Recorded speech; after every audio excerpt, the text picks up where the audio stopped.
नमस्कार, आप देख रहे हैं वीके न्यूज। मैं हूं सुनील राउत। जब ऋषि सुनक ने पिछले महीने अपने बेलचेले पाक एआई शिखर सम्मेलन में भाग लेने के लिए राष्ट्रीय नेताओं को बुलाया था, तो वहां सिर्फ एक ही नेता आया था और वो थी जॉर्जिया मेलोनी। अब इस बार इतालवी प्रधानमंत्री ने जब एक राजनीतिक उत्सव में भाग लेने के लिए ऋषि सुनक को बुलाया, तो वे दौड़े दौड़े गए और उन्होंने उस एहसान का बदला भी चुका दिया। जब ऋषि यहां पहुंचे तो मेलोनी बाहें खोले उनका इंतजार कर रही थी। यह मिलन वैसा नहीं था जैसे अमूमन दो राष्ट्राध्यक्षों का होता है। अब मेलोनी और सुनक की इस करीबी पर अंतरराष्ट्रीय मीडिया सुर्खियां बना रहा है। कोई पूछ रहा है, why Rishi Sunak loves Italy's Giorgia Meloni, तो कोई लिख रहा है, a love bust, how Sunak and Meloni rapport is boosting hard right agenda. ये द गार्जियन की खबर है। लेकिन सवाल ये कि ऋषि और मेलोनी के इस करीबी के मायने क्या है और विदेशी मीडिया इस गर्मजोशी वाले रिश्ते से परेशान क्यों है। तो आपको बता दें कि ऋषि और मेलोनी दोनों ही धुर दक्षिणपंथी नेता है और दोनों ही अवैध घुसपैठ, इलीगल माइग्रेंट को देश से निकालने की मुहिम में जुटे हैं। दोनों में एक समानता है, वो ये कि दोनों ही लगभग एक ही समय प्रधानमंत्री बने हैं, दोनों के विचार मिलते हैं, दोनों की उम्र एक जैसी है और दोनों प्रधानमंत्रियों के बीच संबंध गहरे हैं।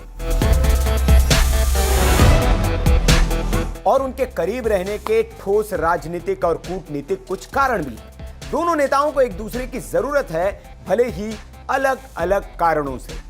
पहले बात मेलोनी की।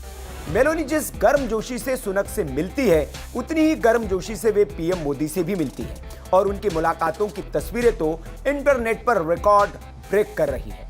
मेलोनी #मेलोडी यूज करके पीएम के काफी करीब होने का संदेश भी देती है। लेकिन ये यूं ही नहीं है, इसके कूटनीतिक मायने हैं। दरअसल मेलोनी भी धुर दक्षिणपंथी नेत्री हैं और इस्लाम विरोधी उनका एजेंडा रहा है। इसलिए उन्हें अंतरराष्ट्रीय मंचों पर यह दिखाना है कि उन्हें दुनिया भर के बड़े लोगों की ओर से स्वीकार किया जाता है। मेलोनी ने नव फांसीवादी युवा आंदोलनों के जरिए राजनीति में एंट्री की थी और वे तानाशाह बेनिटो मुसोलिनी को एक अच्छे राजनीतिज्ञ बताकर प्रशंसा कर चुकी है। मेलोनी ने कहा था, मुसोलिनी ने जो कुछ भी किया इटली के लिए किया। अब बात सुनक की, तो यूरोप में बड़े सदस्य देशों के बीच सुनक को एक प्रमुख राजनीतिक सहयोगी की जरूरत है। उन्होंने फ्रांस के साथ कोशिश की, लेकिन मैक्रोन के साथ बात बन नहीं पाई। फ्रेंको ब्रिटिश शिखर सम्मेलन के बाद में किंग चार्ल्स की राजकीय यात्रा के बाद भी फ्रांस इलेक्ट्रिक वाहन जैसे शुल्क मुद्दों पर ब्रिटेन के पक्ष में एक कांटा बनने में कामयाब रहा है। और तो और न ही ब्रिटिश प्रधानमंत्री जर्मनी के मध्य वामपंथी ओलाफ स्कोल्स के साथ तालमेल बिठाने में कामयाब रहे, जो सुनक की एक बहुत ही अलग राजनीतिक परंपरा से आते हैं। जिब्राल्टर पर लंबे समय से चल रहे विवाद के कारण स्पेन के पेड्रो साचेंस के साथ भी घनिष्ठ संबंध मुश्किल हो गए।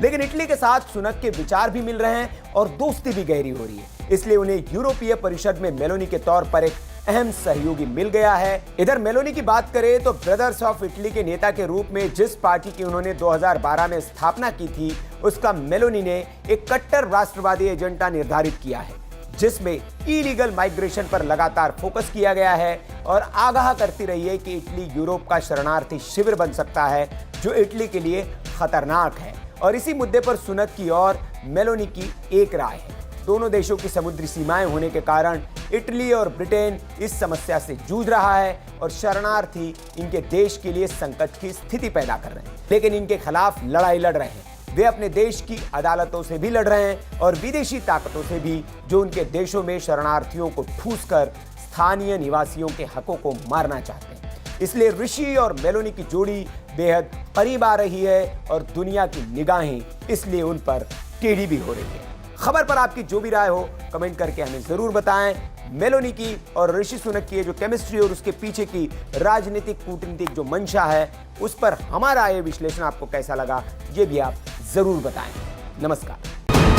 वीके न्यूज, राष्ट्र के नाम।